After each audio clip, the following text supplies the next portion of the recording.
नमस्कार साथियों, स्वागत है आप सभी का हमारे YouTube चैनल श्री हंसवान इंस्टीट्यूट पर। आज का तारीख है 12 अक्टूबर 2023 और इस दिन के करंट अफेयर्स के सभी अति महत्वपूर्ण प्रश्न हम लोग इस वीडियो में डिस्कस करेंगे। चाहे वो किसी भी एग्ज़ाम्स के लिए हो, आने वाले सभी वनडे एग्ज़ाम्स के लिए यह बेहद महत्वपूर्ण सेशन होने वाला है। तो वीडियो को अंत तक देखिएगा और चैनल पर नए हैं तो चैनल को ज़रूर सब्सक्राइब कर ले और अन्य लोगों के साथ शेयर करें ताकि हमारा भी मोटिवेशन बना रहे। तो चलिए वीडियो को शुरू करते हैं फटाफट, लेकिन उससे पहले आज का मोटिवेशन देख लेते हैं। Optimism is the faith that leads to achievement, nothing can be done without hope and confidence.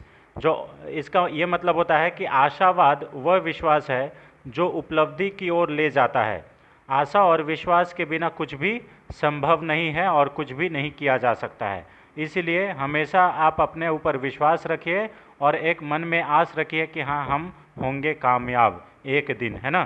तो चलिए इसी मोटिवेशन के साथ हम लोग आज का पहला क्वेश्चन देख लेते हैं। आज का पहला क्वेश्चन है, हाल ही में किसने दुनिया के पहले हरित बॉन्ड मानकों को मंजूरी दी है। बहुत इंपॉर्टेंट है, दुनिया का पहला है इसलिए, ठीक है। Recently which has approved world's first green bond standard. Option number A European संघ, ऑप्शन नंबर बी अफ्रीकी संघ, option number C North Atlantic Treaty Organisation, option number D इनमें से कोई नहीं। तो देखिए यूरोपीय संघ जो है EU है ना, ये इसमें कितने देश हैं, तो ये 27 देश है और इसका सही आंसर क्या होगा। इसका सही आंसर है ऑप्शन नंबर ए। इसमें पहले 28 देश हुआ करता था, लेकिन ब्रिटेन जब एग्जिट हुआ तो इसको ब्रेक्जिट के नाम से जाना गया और अब इसमें 27 देश बचे हैं, ठीक है। ऑप्शन नंबर ए इसका सही आंसर है।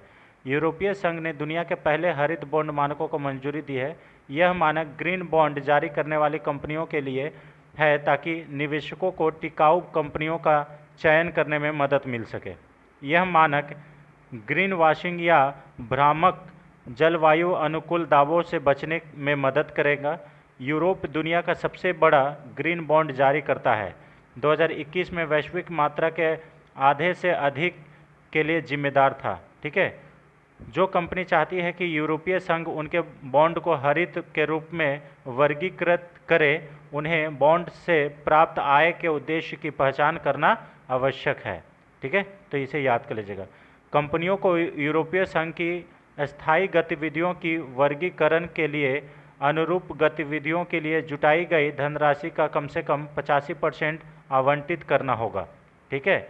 ग्रीन बॉन्ड वित्तीय साधन है, वे पर्यावरण दृष्टि से टिकाऊ और जलवायु उपयोग परियोजनाओं में निवेश के लिए आय उत्पादन करते हैं। इसे भी याद कर लीजिएगा, ठीक है। चलिए क्वेश्चन नंबर 2 पे आते हैं। हाल ही में भारत और किस देश के बीच इलेक्ट्रिकल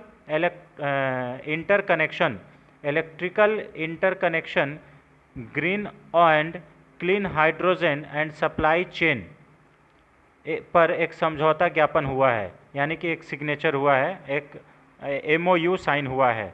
तो भारत और किस देश के साथ हुआ है, तो ये हुआ है भारत और सऊदी अरब के साथ। ऑप्शन नंबर ए इसका सही आंसर है, ठीक है। भारत और सऊदी अरब के साथ एक समझौते ज्ञापन पर हस्ताक्षर हुआ है और ये 8 अक्टूबर को हुआ है, ठीक है। Electrical interchange green and clean hydrogen supply chain के ऊपर ये MOU साइन हुआ है, इसे याद कर लीजिएगा।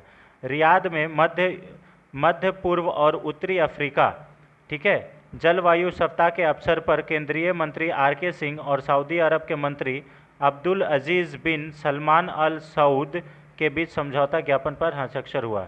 MOU का उद्देश्य है दोनों देशों के बीच बिजली इंटरकनेक्शन, पीक आवर्स और आपात स्थिति के दौरान बिजली के आदान प्रदान और हरित और स्वच्छ हाइड्रोजन एवं नवीकरणीय ऊर्जा सह उत्पादन में सहयोग के लिए एक सामान्य ढांचा स्थापित करना।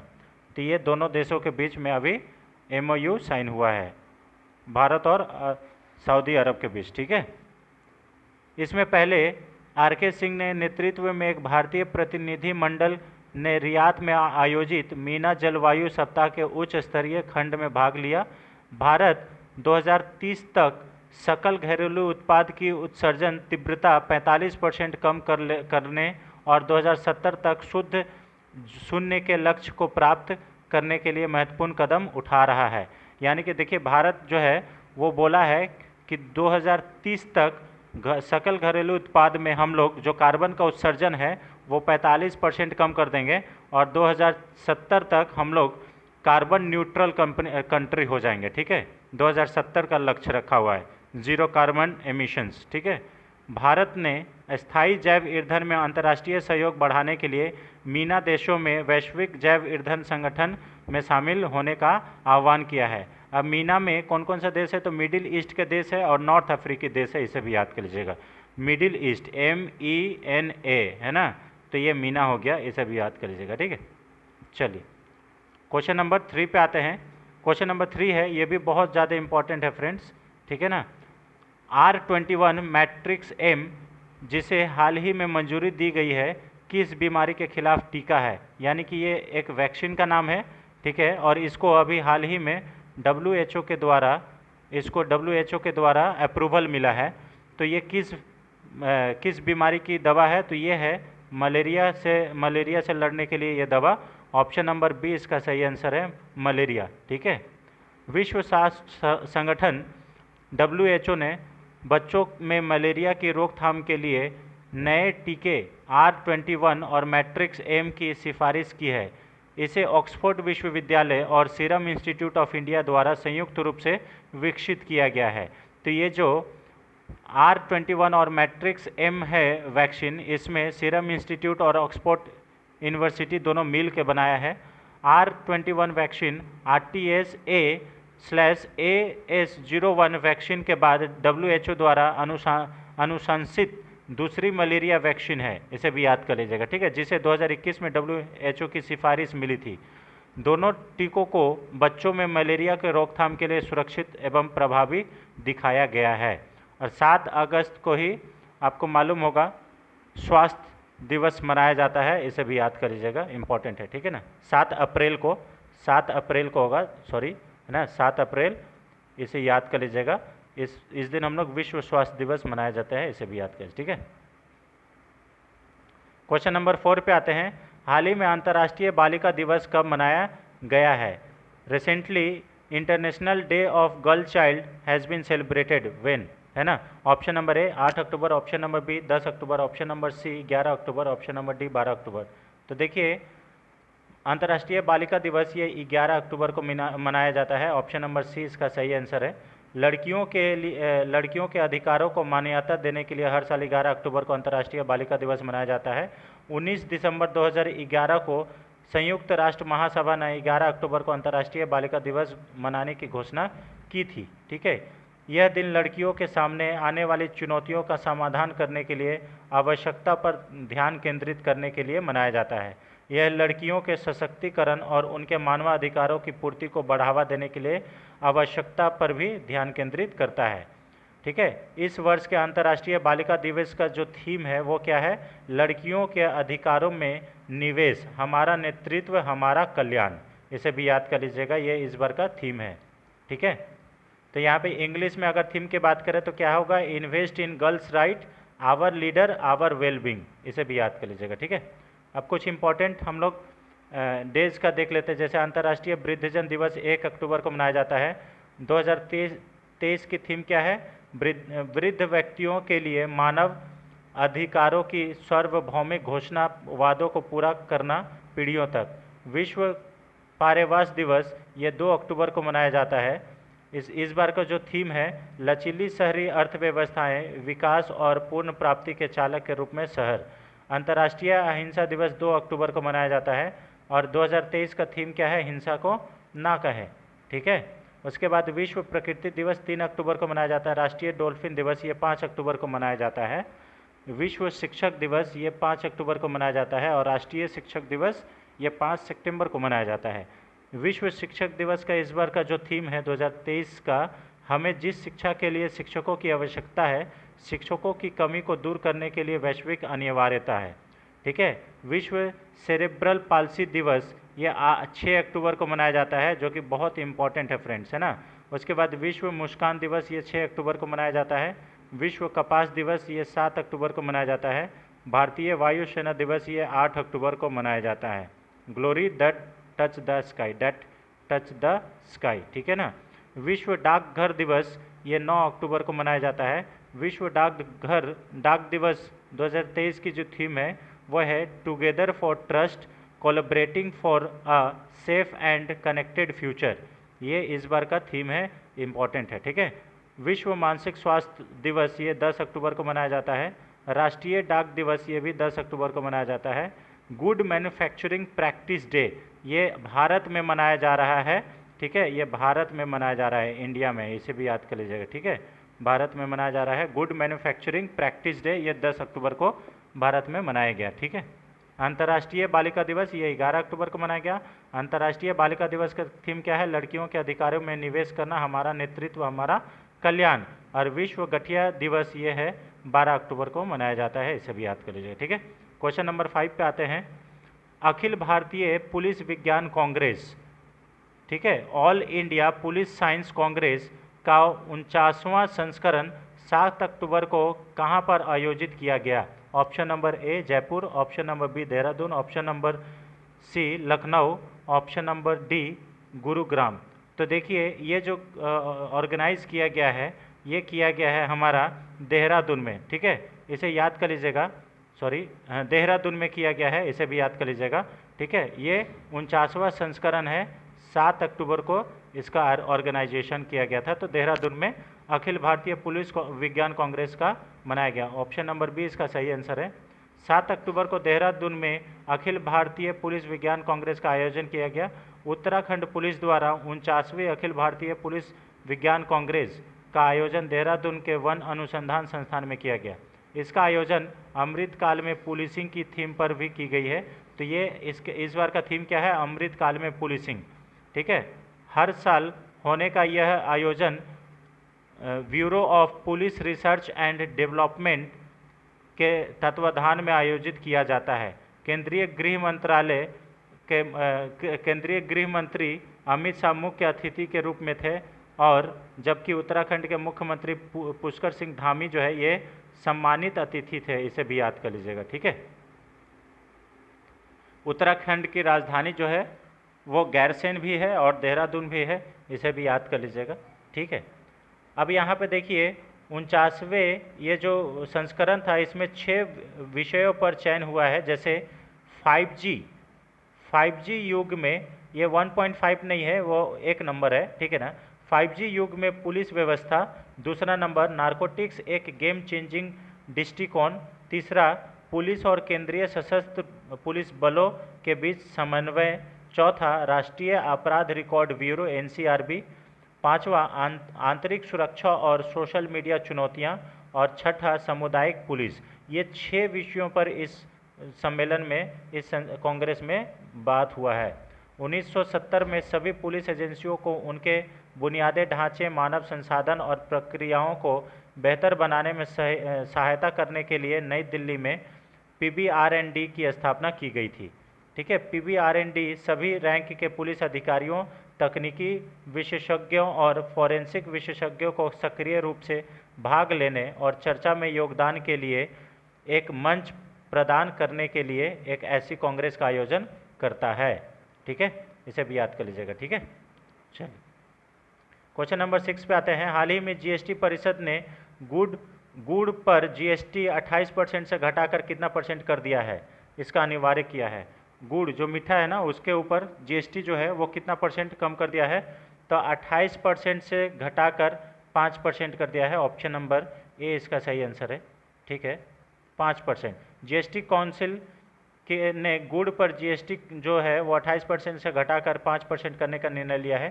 केंद्रीय वित्त मंत्री निर्मला सीतारमण की अध्यक्षता में नई दिल्ली में 52वां मतलब 52वां जो GST काउंसिल का मीटिंग था वो हुआ, और इसी मीटिंग में यह डिसाइड हुआ कि GST जो है गुड़ पर वो 28% से हटाकर 5% कर दिया गया है, ठीक है। GST काउंसिल का अध्यक्ष हमेशा भारत का वित्त मंत्री होगा, इसे भी याद कर लीजिएगा, ठीक है।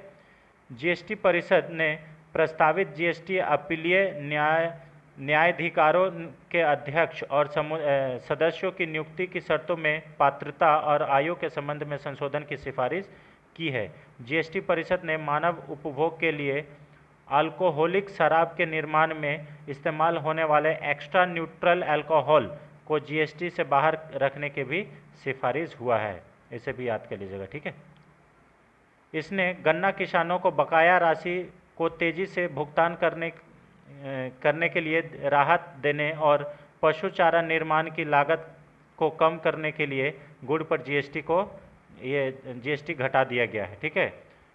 इसने विदेशी झंडे वाले विदेश जाने वाले जहाज़ों को तटीय मार्ग में परिवर्तन होने पर सशस्त्र और सीमित अवधि के आईजीएसटी छूट की भी सिफारिश की गई है। इसमें पाउडर के रूप में बाजरा के आटे से भोजन तैयार करने के लिए खुले रूप में बेचे जाने पर वजन के अनुसार कम से कम 70% बाजरा होने पर शून्य दर की सिफारिश की है। यदि पहले से पैक और लेबल किए गए रूप में बेचा जाता है तो 5% लगेगा।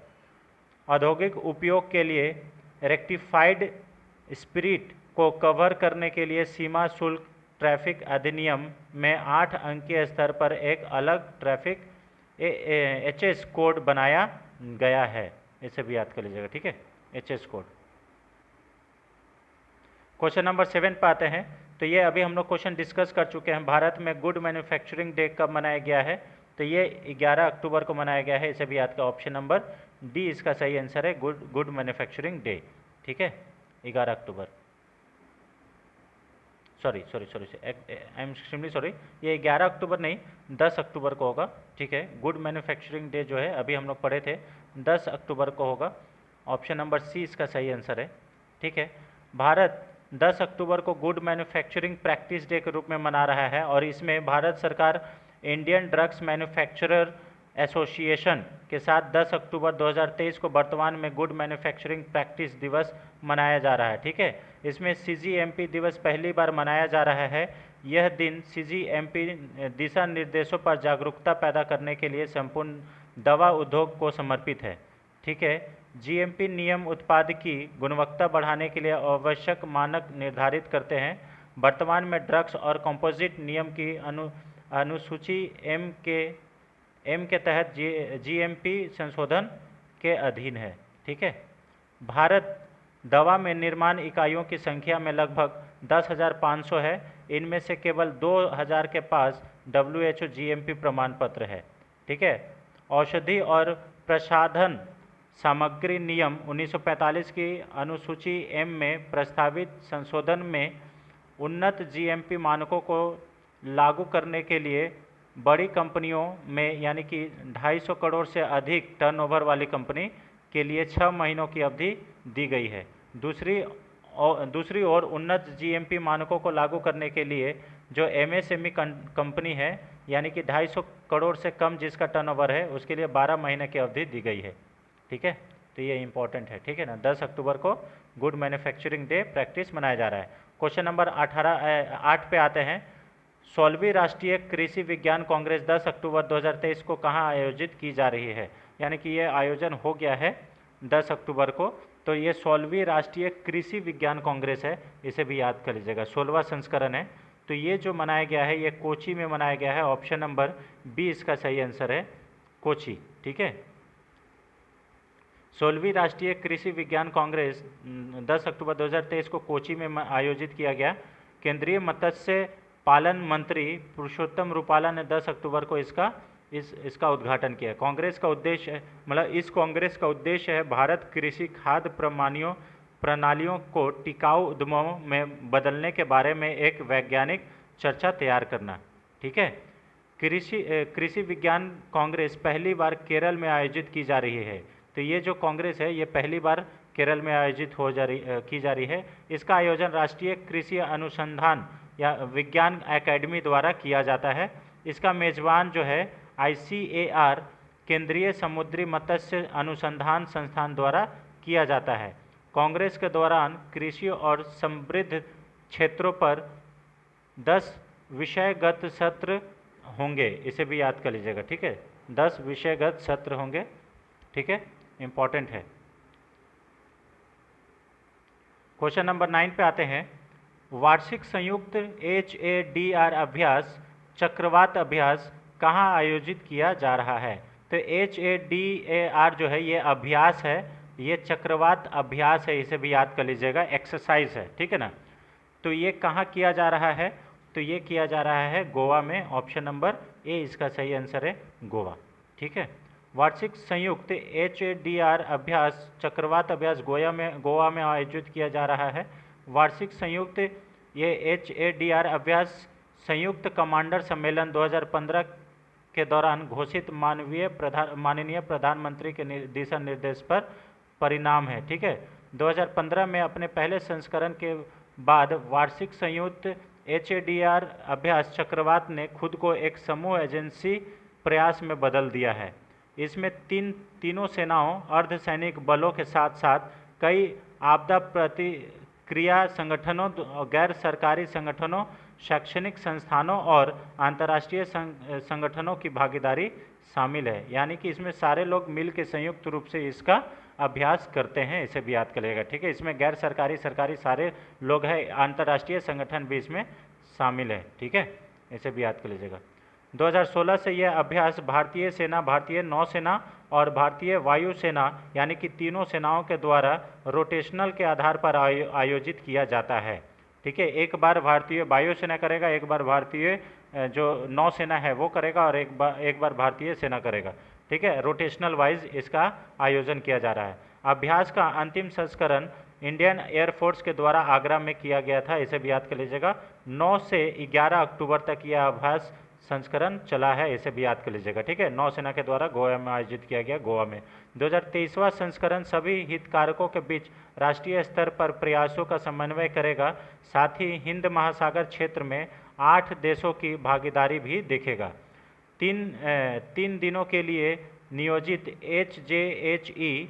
AJHE 23 में एक सेमिनार, एक टेबल टॉप अभ्यास और एक बहु एजेंसी क्षमता प्रदर्शन शामिल है।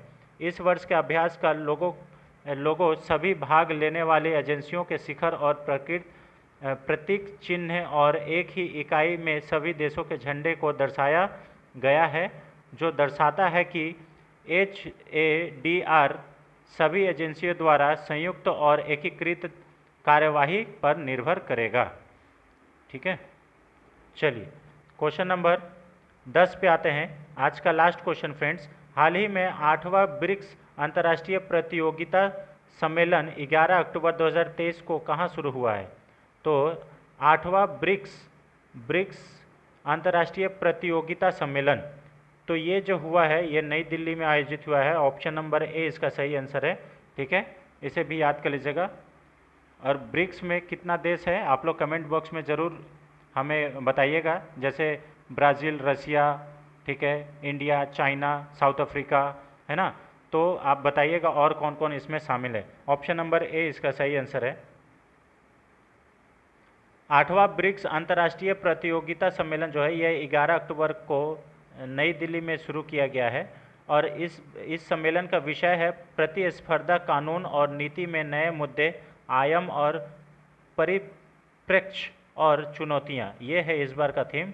भारतीय स्पर्धा आयोग यानी कि CII confederation competition of India के अध्यक्ष रवनीत कौर ने कहा कि यह सम्मेलन एक दशक के बाद भारत में आयोजित होने वाला एक महत्वपूर्ण आयोजन है, ठीक है। सम्मेलन में ब्रिक्स और गैर ब्रिक्स देशों के प्रतिस्पर्धा प्राधिकरणों, प्रतिस्पर्धा कानून विशेषज्ञों, गैर सरकारी सलाहकारों और घरेलू आमंत्रियों के 600 से अधिक प्रतिनिधि भाग लेने की उम्मीद है, इसे भी याद कर लीजिएगा, ठीक है।